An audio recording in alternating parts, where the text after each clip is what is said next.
yesterday I was inspired to tell a ghost story.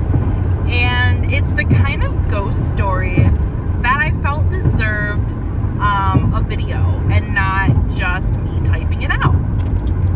So I figured what better time than while I'm driving to my hair appointment to tell this story. So I'm going to take you all back to my childhood and my childhood home. I grew up from the time I was like 1 until I was 9 and a half, in a very small 1-bedroom house that we rented.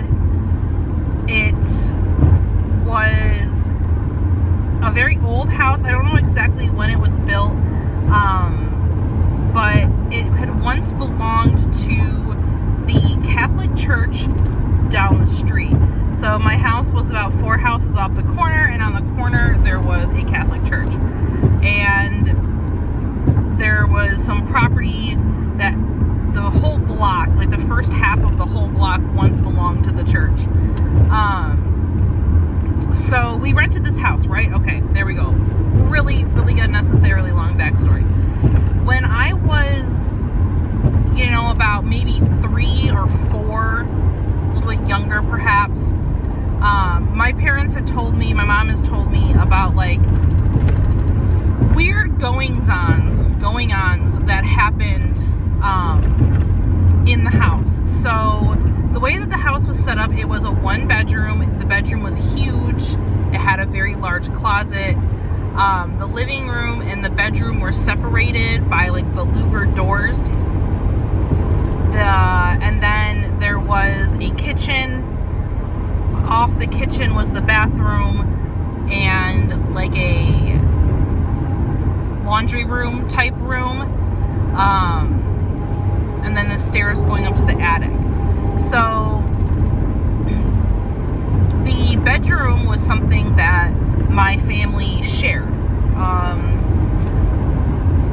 My sister and I, around the time that I was 5, took the bedroom over, and my parents slept on a mattress in the living room.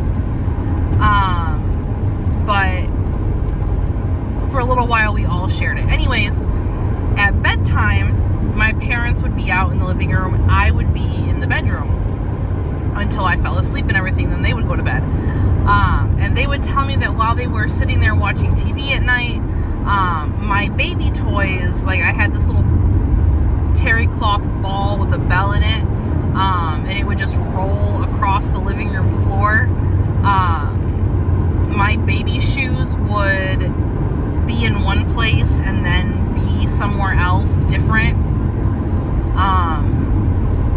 There was one time they were sitting there watching TV, and they heard a big bang coming from the kitchen, and they went into the kitchen, and there was a pan in the middle of the kitchen floor, and the pan had been in a cupboard behind other things, so it was like very sus that it wound up on the floor in the middle of the kitchen. So things like that happened when I was really small, that obviously I don't know anything about. My mom also told me that when I was small, she would put me to bed and I would point over to the corner of the bedroom and I would tell her that there was a little boy there. And I would tell her that the little boy was there, and I would tell her what he was wearing. If I remember correctly, she told me that I would say he was wearing like a red t-shirt and a baseball cap. That's all I can remember really from what she would say. But it didn't seem like anything too crazy, I guess. It didn't seem to scare me. I was just like, it's just a fact. Like, hey, there's a boy in the corner. You can't see me. I'm pointing. There's a boy.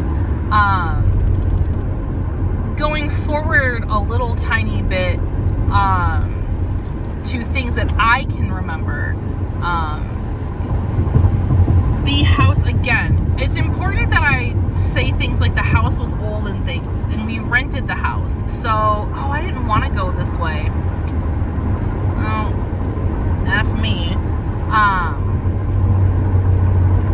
The house was old, we were renting, and the landlord really didn't let my parents do anything in the house as far as like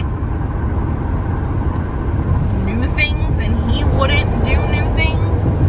So the carpet, I remember the carpet very well. It was like this rusty burnt orange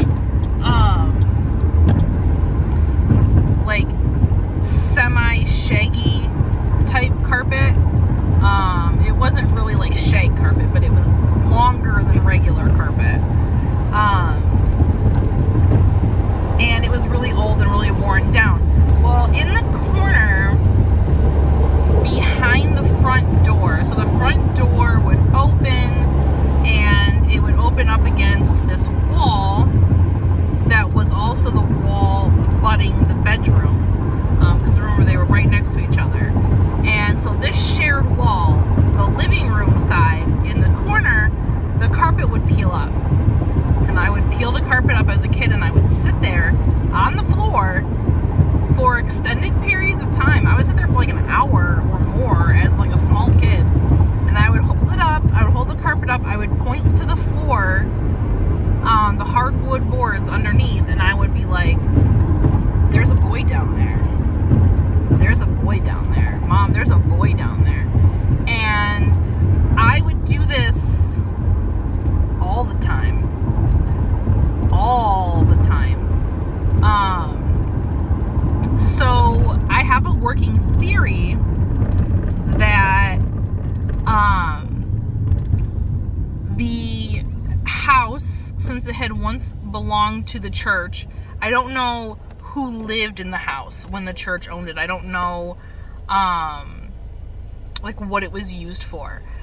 But I can only imagine that there was perhaps an issue with an unwanted pregnancy.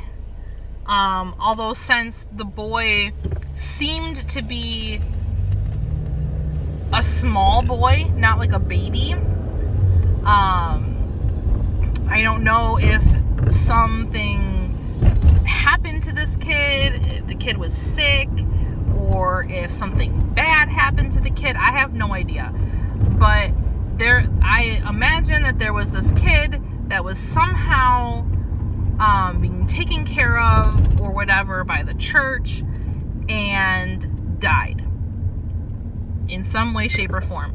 And I lean towards something more nefarious because it would seem as though the child was buried under the floorboards, right?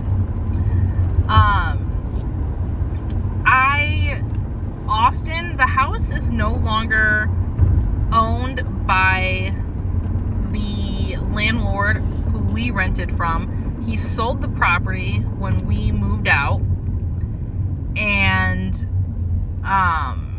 it's changed hands a couple times. I think it's gone up for sale maybe three times since we moved out. And I think a lot about going to that house, or even writing a letter and sending it and being like, hi, you don't know me at all, but I grew up in this house when I was a wee one, and this is the story of me being in this house, and I'm just wondering, would you let me come tear up your floor? It seems like a perfectly reasonable request, right? Let me just tear up your floor and see if in fact there is these skeletal remains of a little boy. So yeah, that's my ghost story. I have other ghost stories, but this is just the one that's relevant to a friend of mine posted on Facebook last night about wanting to go to a house that they had grown up in, to like see inside of it and stuff. And I was like, yeah, I want to do that too, but for a completely different reason. I want to dig up the floorboards. So yeah, that's my ghost story. I hope you guys have the best day ever.